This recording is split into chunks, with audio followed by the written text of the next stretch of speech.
On the news tonight, Abubakar Kyari confirms Adamu Omishore's resignation, emerges acting APC chairman. House of Representatives screens service chiefs.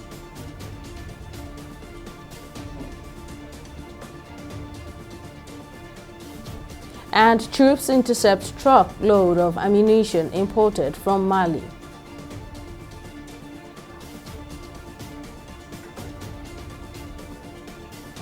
Many thanks for joining us on News Now. I am Simisola Adigun. Well, it's no secret that the ruling All Progressives Congress APC has been rocked by a leadership crisis for a while now.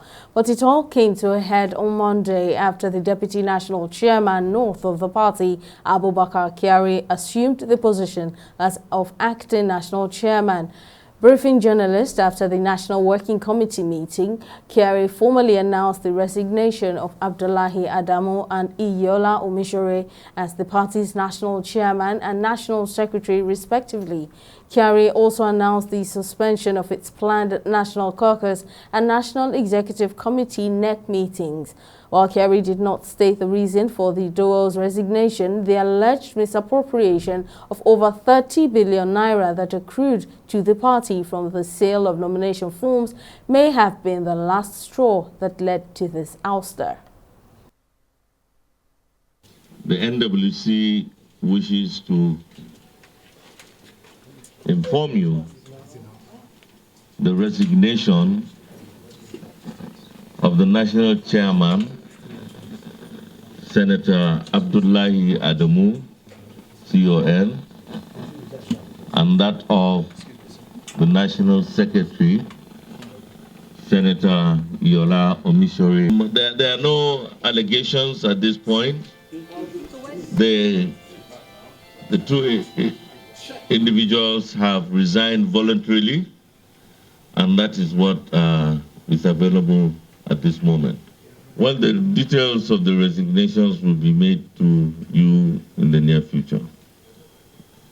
Well, everybody has his own style of administration, and I think this present NWC will be in line with what the Constitution says. I will operate based on that. The proposed National Caucus meeting slated for Tuesday, the 18th, July 2023, and the National Executive Committee meeting of the All Progressive Congress slated for Wednesday, 19th July 2023, has hereby been postponed. And this postponement will not be indefinite, but it will be a new date will be communicated in the near future. Well, for more analysis of this development, Theo Akatuwa, political affairs analyst, joins me now. Thank you for your time. Now, many people saw this coming, especially when Abdullahi Adamu was conspicuously absent when President Tinubu had met with the class of 1999 governors. Now, what do you make of this development? Well, I am not surprised, because if you study, if you have been watching very closely, it's obvious that the emergence of Tinubu is not exactly in the liking of Adamu, and that Tinubu must have also felt that kind of body language over the period of the campaign, or even before the declaration of his ambition. And so this news, not a surprise to me, especially when recently he criticized the emergence, the appointment of officers in the National Assembly, when he knows that some of these developments have the backings of the president. So I saw that his time, his chairmanship was coming to an end, because he was always in a form of opposition. If you remember the time that during the campaign, when the the campaign plan and program were rolled out, there was a strong opposition that he was not aware. And so all the time, there has always been that idea that he wants to run the party according to it. And meanwhile, the president and his team do not really trust him very much. If you remember, he was the one that declared Lawan as the anointed candidate, and they had to pressure him to rescind that position. And so I knew that this is coming, and then it shouldn't be a surprise to anyone. Now, a party crisis is almost inevitable in the game of politics. But now, is this development in any way able to make or mar the ruling party? Well, every little crisis or in a political party that you need a lot of consensus. When a major officer of the party, move in a direction as Adamu has moved, he has indeed loyalists. And so that we have some kind of shaking, obviously.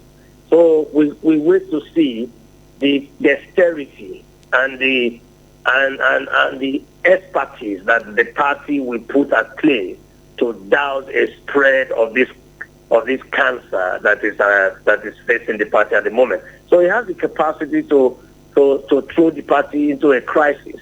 But if you look at Adamu has been acting for the minority opposition within the party.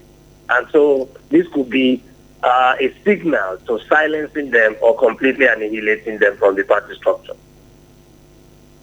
Well, Theo Katibwa, political affairs analyst, as always, thank you for your time and your insights. Moving on, the House of Representatives has screened the service chiefs nominated by President Bola Tinubu. The service chiefs include Major General Christopher Musa as Chief of Defense Staff, Major General Taoreed Lagbaja, Chief of Army Staff, Rear Admiral Emmanuel Ogala, Chief of Naval Staff, and Air Vice Marshal Hassan Abubakar as Chief of Air Staff.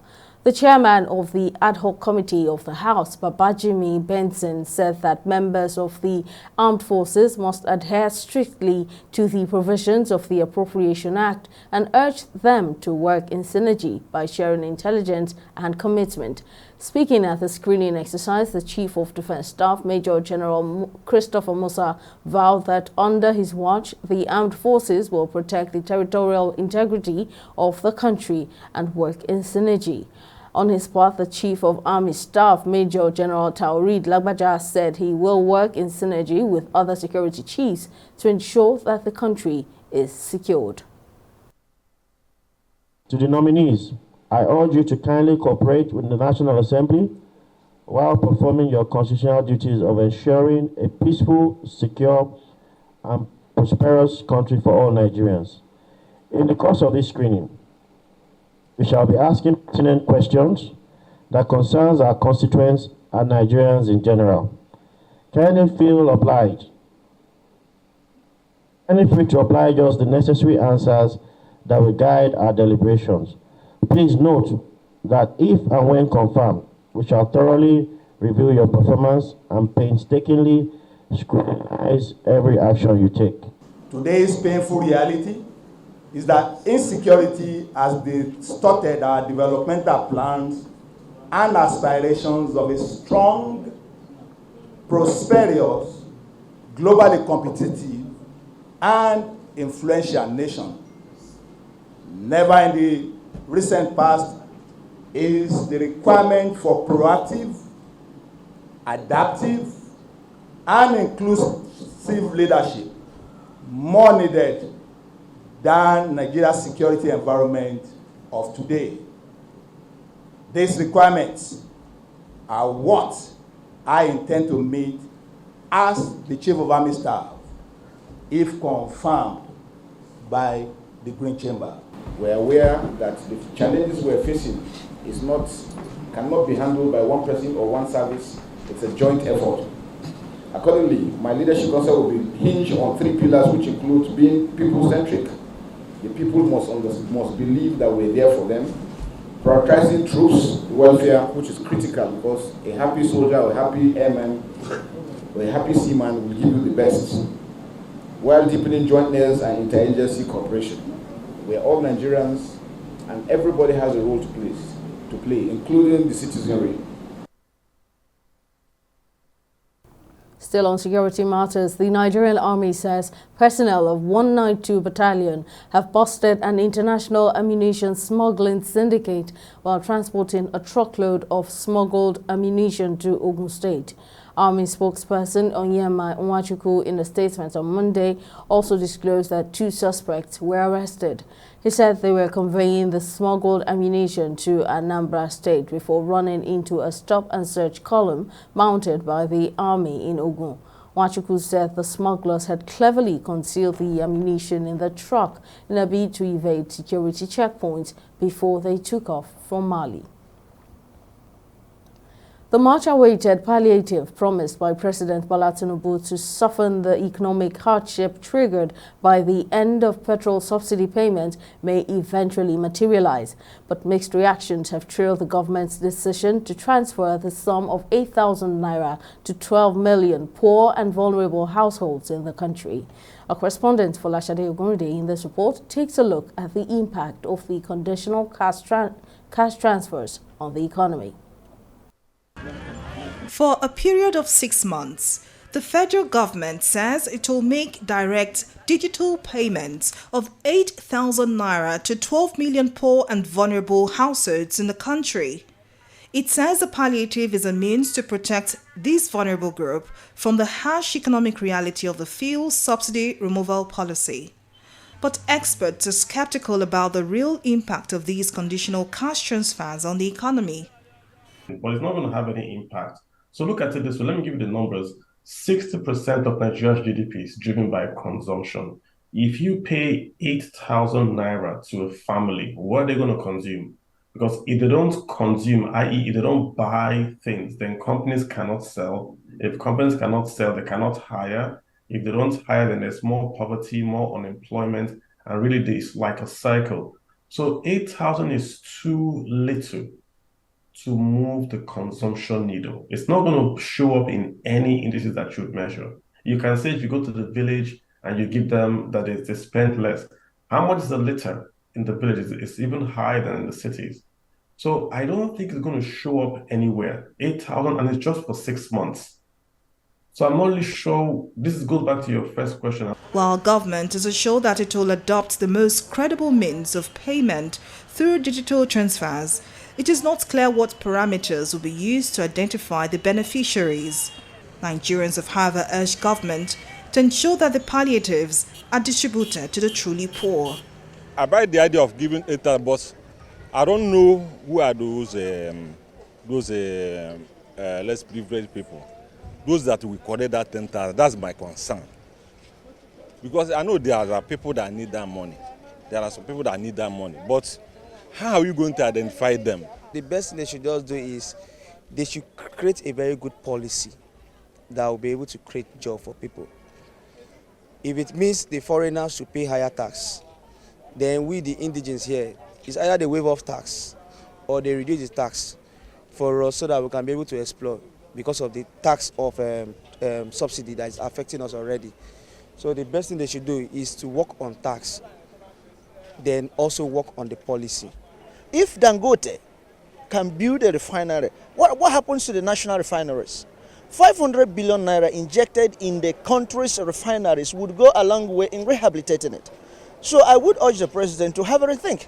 With food prices pushing Nigeria's June inflation rate to as high as 22.79%, experts argue that government must implement policies that will push down the high cost of food in order to record any real impact. I would rather than giving anyone cash, the government simply says we're going to open up the borders in the next 3 months or the next 6 months, and you can bring in food and pay no duty. That would bring down the cost of food immediately, and that would then reduce inflation immediately. Recently, President Bola Tinubu declared a state of emergency on food security and rolled out plans to revamp the agricultural sector. He also promised to deploy some savings from the fuel subsidy removal into the agricultural sector. Folashade Ogunride, TV 360 News. And now to education. The National Institute for Legislative and Democratic Studies and the University of Benin postgraduate programs has matriculated 107 students for the 2022-23 academic session. In his opening remark, the Deputy Senate President Barao Jibrin congratulated the matriculating students and assured the management and staff of the NILDS of the Senate's support in the activities and programs of the institution. He also thanked the management of the University of Benin for their commitment and partnership with the NILDS in providing quality academic standard through their various academic programs over the years.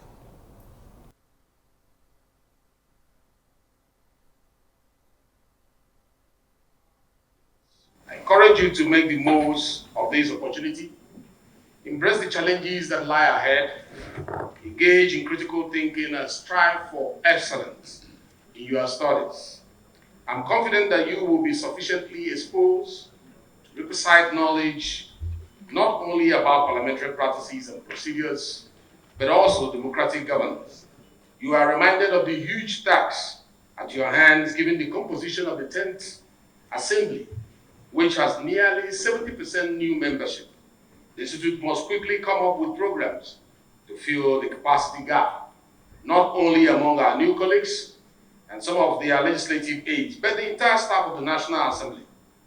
By way of emphasis, you have all been admitted into the new UNIBEM postgraduate programs, which are Masters in Legislative Studies, MLS, Masters in Election and Party Politics, MEPP, Masters in Legislative Drafting, LLM, Masters in Parliamentary Administration, MPD, and the Postgraduate Diploma in Elections and Party Management, PGD. Students are therefore encouraged to attend lectures promptly. A minimum of attendance of 75% is required for you to be allowed into the examination halls. Continuous assessment must be taken with all seriousness, as this constitutes 30% to 40% of your examination. Upon your successful completion of this program, you will be awarded a certificate by the University of Benin. The best student among you will also be recognized and offered an award of excellence. I'll take a break here, but still to come, Nigeria's inflation increases for the sixth consecutive time to 22.79% in June. We'll bring you more details of this when we return.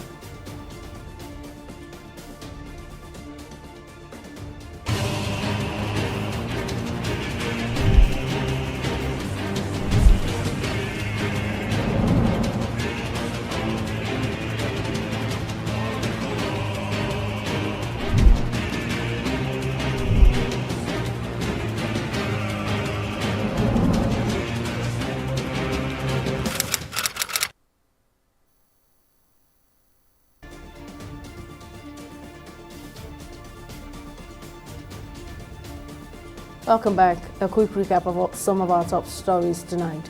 The Deputy National Chairman North of the ruling All Progressives Congress, APC, Abubakar Kyari, has assumed the position as acting national chairman of the party. The development comes following the resignation of the party's national chairman, Abdullahi Adamu. We also told you that the Nigerian Army says personnel of 192 Battalion have busted an international ammunition smuggling syndicate while transporting a truckload of smuggled ammunition in Ogun State. The Army spokesperson Oyema Nwachukwu, in a statement on Monday, said the two suspects have been arrested were conveying the smuggled ammunition to Anambra before running into a stop-and-search cordon mounted by the Army in Ogun State. And just in case you missed any of our news bulletins, for more updates, you can catch us on Limex World TV or log on to our website on www.tv360nigeria.com. You can also follow us on our social media platforms on Twitter, Instagram, and YouTube at TV360 Nigeria. On Facebook, we're at TV360 Online.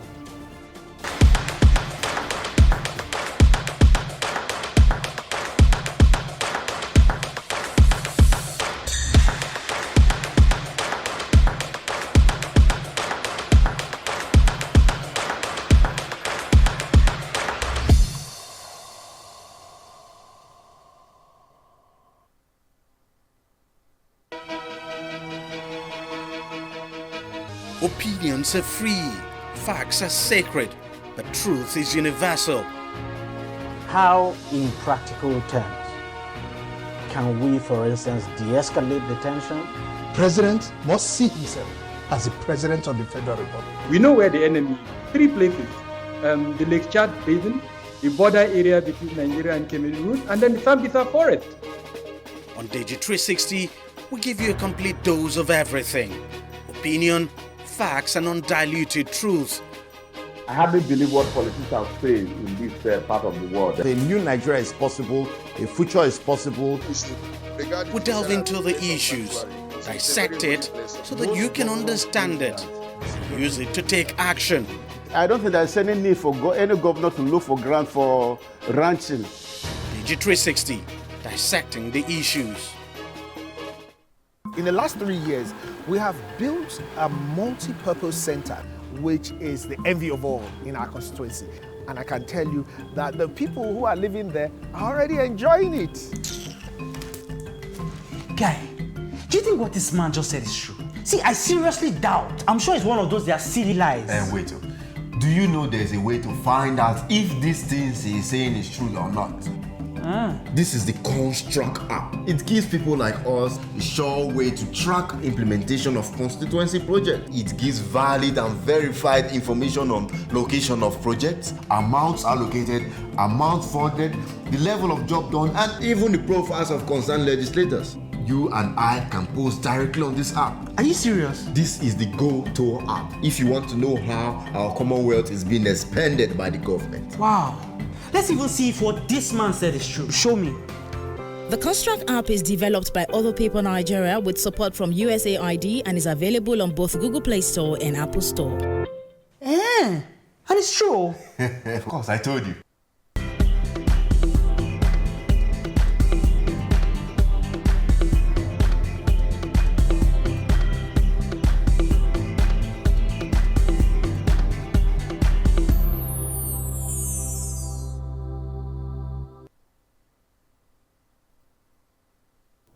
Welcome back. Let's now join Mary Kanu, who's on standby with business news. Over to you, Mary.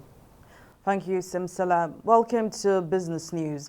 The Consumer Price Index, which measures the rate of change in prices of goods and services, has risen to 22.79% in June 2023, up from 22.41% in the previous month, leading to the 6th consecutive rise in the country's inflation rate this year. According to the latest CPI report released by the National Bureau of Statistics, food inflation spiked to 25.25% on a year-on-year basis, which is higher than the 20.60% recorded in June 2022. In the month of June, food inflation rose to 25.25%, an uptick compared to the 24.80% recorded in May. Still in business, the Central Bank of Nigeria has approved a new code of corporate governance which specifies that the tenure of a bank's managing director or chief executive officer can only last for a maximum of 12 years. The Apex Bank made the disclosure in a circular signed by the Director of Financial Policy and Regulation Department, Chibuzo Efobe. The CBN had earlier said bank executives could only serve a cumulative tenure of 20 years across the banking sector.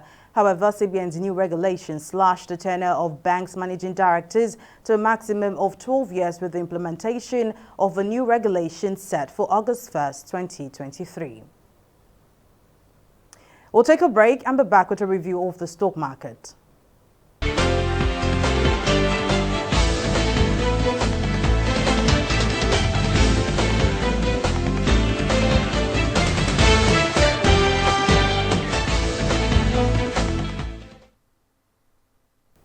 And just as analysts had predicted positive trading due to key foreign exchange reforms, Nigeria's exchange market kicked off the new week with a 0.6% gain, although we see a drop in the basis point from the 63,000 level we saw last week to 62,000. A bullish trading day, I might add, as investors raked in 203 billion naira at the close of trading. The market's positive start to the new week was driven by investors' interest in shares like Unity Unilever and Fidelity Bank, both equities, occupy the top advances league. Expectedly, investors are buying stocks ahead of the upcoming second quarter earnings season, and at the close of trading, 710 million shares were traded in 8,979 deals. Now, can investors maintain this positive trade or keep our fingers crossed? Let's switch over to some select global stocks. The weight of the bear is being felt in the UK, and this is expected as the world's #2 economy, China, has reported that GDP for the second quarter grew 6.3% lower than economics expected, and investors are digesting this news with uncertainty, and that's why we can see that the FTSE is trading down at 0.38%. That's the stock market report. Simisola, back to you. Thank you, Mary, for that update. And in the global scene, 2 people have died after an attack on the Kerch Strait Bridge linking the occupied Crimean Peninsula to Russia. Unconfirmed reports say explosions were heard early on Monday. Meanwhile, Russia's transport ministry said the bridge supports were not damaged, adding that investigations were continuing. This attack makes it the second major incident on the Kerch Bridge, which is an important supply route for Russia. Now, Russia's foreign ministry spokeswoman Maria Zakharova has accused Ukraine of attacking the bridge with the direct participation of the United Kingdom and the United States, but has not provided any evidence to back up the assertions. Finally, in sports, the technical director of the Nigerian Football Federation, NFF, Augustine Eguavoin, has said he is confident that the Super Falcons will make a big impact at the 2023 FIFA Women's World Cup. The tournament, which will be co-hosted by Australia and New Zealand, will run from July 20 to August 20, while the 9-time African champions will be making their 10th appearance at the tournament. The Super Falcons will begin their campaign against Canada at the Melbourne Rectangular Stadium on Thursday. Well, that's our package this evening. Thank you very much for watching. I'm Simisola Adigun.